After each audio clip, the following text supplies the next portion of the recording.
The Silent Watchers. When Earth made contact. The year was 2389, and Captain Marcus Chen had spent his entire career searching for something that didn't exist. At least, that's what everyone told him.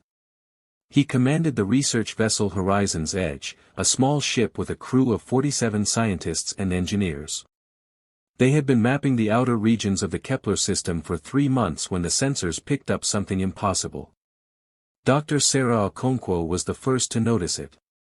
She was a young astrophysicist from Lagos, only 32 years old, with sharp eyes that missed nothing. The readings on her screen made no sense.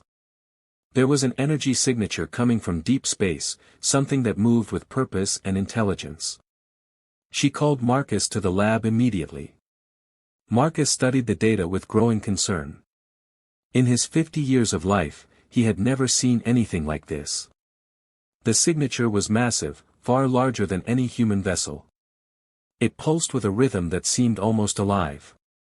Whatever it was heading straight toward Earth's solar system.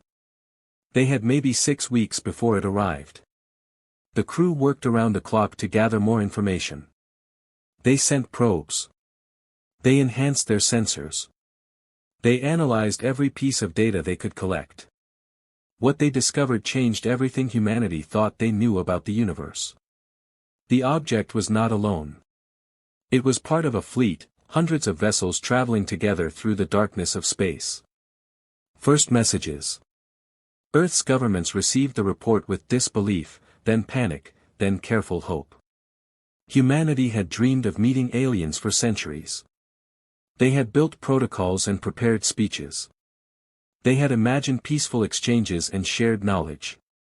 What they got was something else entirely. The alien fleet arrived exactly when predicted. They emerged from faster-than-light travel in perfect formation, their ships gleaming like polished metal in the sunlight. Each vessel was different, built by different species with different technologies. The fleet represented something called the Collective, an alliance of 12 alien civilizations that had been exploring the galaxy for thousands of years. Their leader was named Vorith. He was a being that looked like living stone, with crystalline eyes that glowed with inner light. His species called themselves the Kentari, and they had been traveling the stars for over 10,000 years. Vorith sent a message to Earth using mathematical sequences that proved intelligence and peaceful intent. The message was simple. The Collective wanted to meet humanity.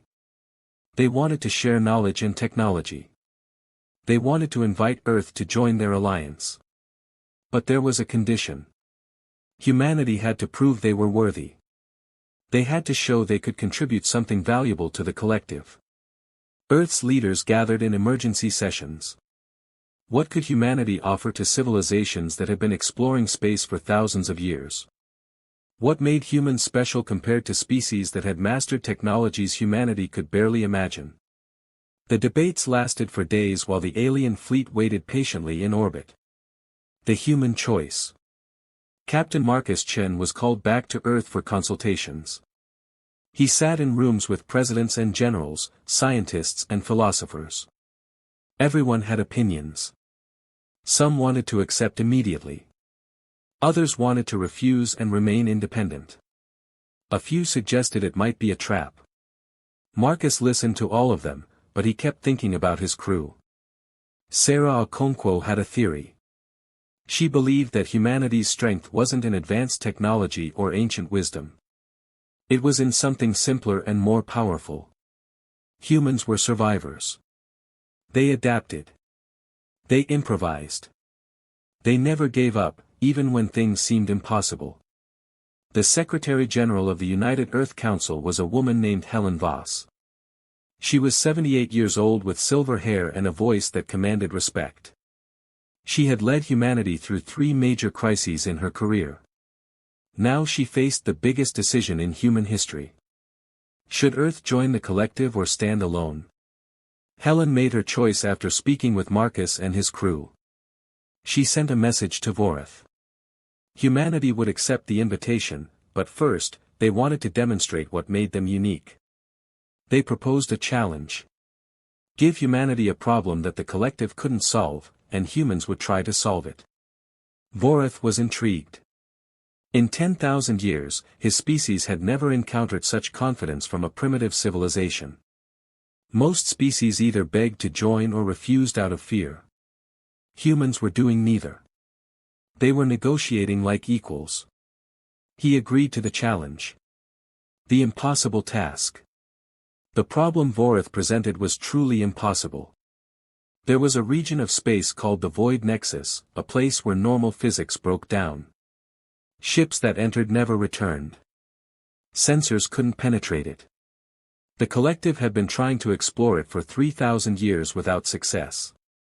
Hundreds of their best scientists had studied it. None had found a solution. Earth had 1 month to solve what the collective couldn't solve in 3 millennia. Most people thought it was hopeless. The alien civilizations had technologies that seemed like magic to humans. They had artificial intelligence that could process information billions of times faster than human brains. They had materials that could survive inside stars. If they couldn't solve the Void Nexus, how could humanity? But Marcus Chen remembered what Sarah had said. Humans were survivors. They adapted. They found solutions that others missed because they thought differently. He assembled a team of Earth's most creative minds. Not just scientists, but artists and engineers, philosophers and mechanics, people who could see problems from angles that pure logic might miss. The team worked day and night. They studied the collective's data. They ran simulations. They proposed theories that seemed crazy at first but might actually work. And slowly, impossibly, they began to understand something that the aliens had missed. The Void Nexus wasn't breaking the laws of physics. It was following different laws, older laws that existed before the current universe. Human scientists had been studying something similar in their quantum physics research. They had theories about parallel dimensions and alternate realities. What if the Void Nexus was a doorway to somewhere else entirely? With 1 week left, the human team presented their solution to Vorith. It was bold and dangerous and probably insane. But it might actually work. Breaking through. The human solution. Vorith studied the human proposal with his crystalline eyes glowing brighter than usual. Around him, representatives from the other 11 collective species waited in silence. The humans wanted to send a ship into the Void Nexus, but not just any ship. They wanted to send a vessel designed using principles that seemed to violate everything the collective knew about safe space travel. Dr. Sarah Okonkwo presented the plan herself. She stood before beings that had mastered space travel before her ancestors learned to make fire. She didn't show fear. She explained that human quantum theory suggested the Void Nexus might be a boundary between dimensional spaces. Normal ships failed because they tried to force their way through using conventional physics.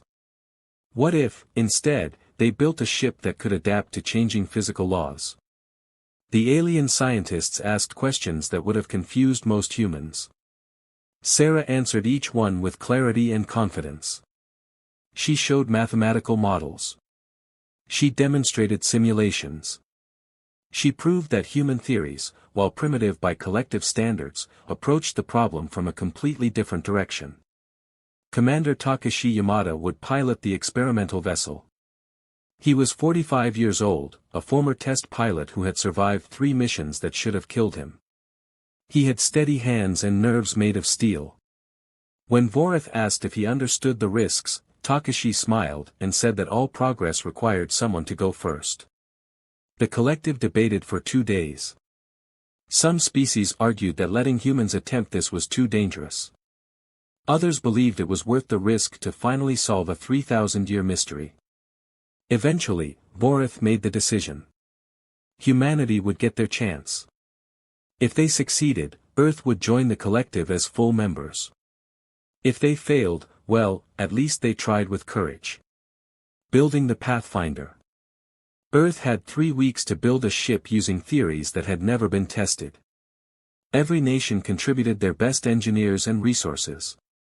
The vessel was named Pathfinder, and it was unlike anything humans or aliens had ever constructed.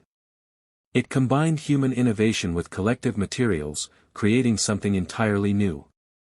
The ship was small, designed for a crew of just 5 people.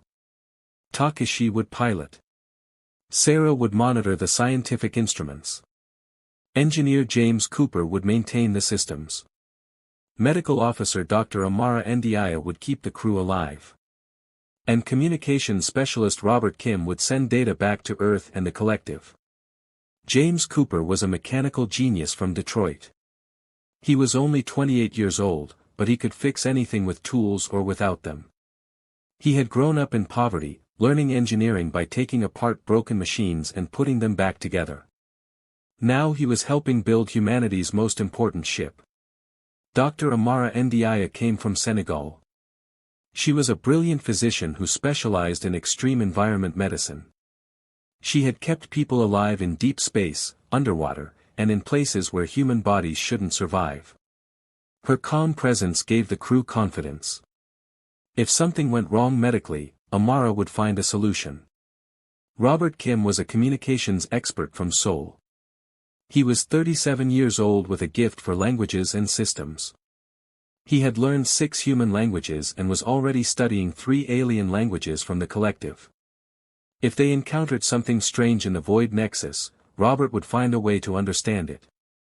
The 5 crew members trained together intensively. They learned to trust each other completely.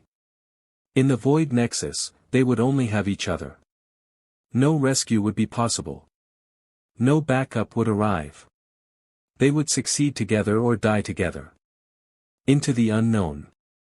Launch day arrived with the entire solar system watching. Billions of humans looked to the sky. Trillions of collective citizens across 12 civilizations monitored their sensors. The Pathfinder launched from Earth's orbital station with Takashi at the controls. The ship performed perfectly as it accelerated toward the Void Nexus. The journey took 5 days. The crew used the time to run final checks and prepare mentally for what was coming. Sarah reviewed her calculations endlessly. James tested every system repeatedly. Amara monitored everyone's health. Robert established communication protocols with Earth and the collective fleet. Takashi kept the ship on course with a steady hand. He had flown many dangerous missions, but nothing like this. He thought about his daughter back on Earth, a young girl of 10 who wanted to be a pilot like her father. He had promised to come home and teach her. He intended to keep that promise. The Void Nexus appeared on their sensors as a region of absolute darkness. It was a sphere of nothingness that swallowed light and energy. As they approached, the ship's instruments began showing impossible readings.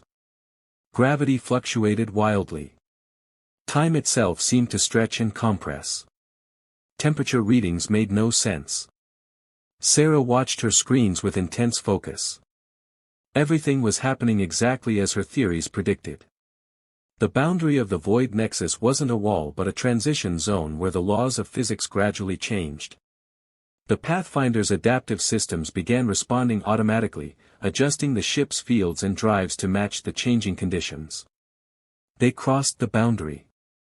For a moment, the crew felt themselves exist in multiple places simultaneously. Colors appeared that human eyes had never seen. Sounds rang out in the vacuum of space. Then, suddenly, everything stabilized. They were inside the Void Nexus, and they were still alive. The discovery. What they found inside changed everything. The Void Nexus wasn't empty. It was full of structures, vast geometric shapes floating in the darkness. They pulsed with energy that followed mathematical patterns. Sarah recognized some of the patterns from ancient human cultures, symbols that appeared in civilizations separated by thousands of miles and years. Robert's instruments picked up signals. They weren't random. They were information, encoded in frequencies that normal space couldn't support.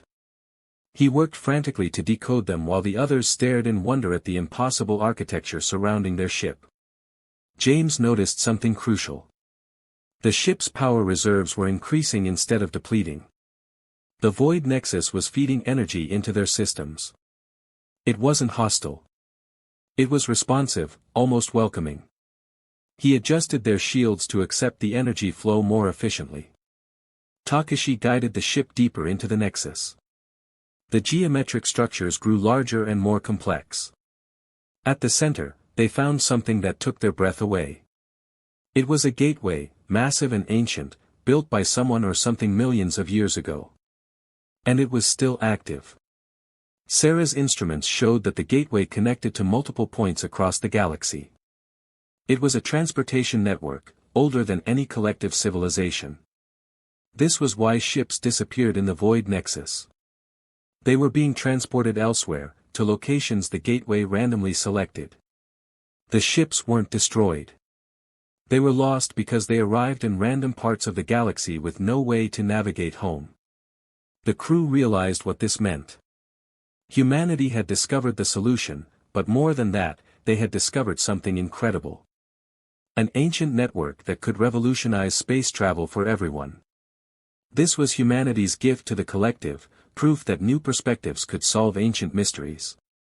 Robert sent the data back to Earth and the collective fleet. The transmission took only seconds despite the distance. The gateway network was helping carry the signal. Within hours, the entire galaxy would know what humanity had found. Takashi turned the Pathfinder toward home. They had done it. Against impossible odds, with primitive technology and creative thinking, humans had solved what advanced civilizations couldn't solve in 3,000 years. Earth would join the collective not as junior members, but as the species that opened the door to the ancient network. The journey back took them through the gateway itself. In an instant, they traveled thousands of light-years, emerging near Earth's solar system where Voritha's fleet waited. The 5 crew members looked at each other with exhausted smiles. They had gambled everything and won. Humanity's future among the stars had truly begun.